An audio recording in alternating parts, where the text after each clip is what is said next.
The bias block. This is created from the bodice block. You can see here where the reductions have been made. Start by tracing round your woven bodice block. You trace the back and the front. You want to move the bust dart into the side seam 6 centimeters down from the top edge. So you pivot from the bust point, closing the dart at the shoulder and moving it to 6 centimeters down from the side seam. Draw in all of your landmark positions: waistline, bust line, centre front, centre back, abbreviations. There is your new bust dart.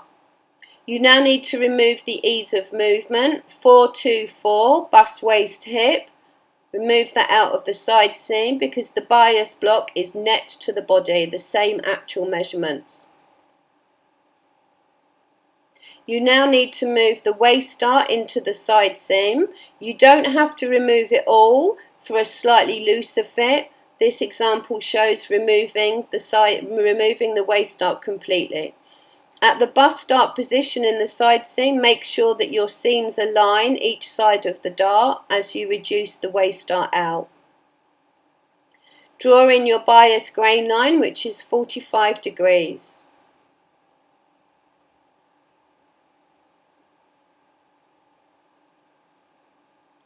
You now need to draw the circumference of the bust, which will enable you to do bust cups and different designs. This is done from the bust point, and it is 2 centimeters back at the bust line on the centre front edge. Draw the circle going round, marking the points to make sure it's even.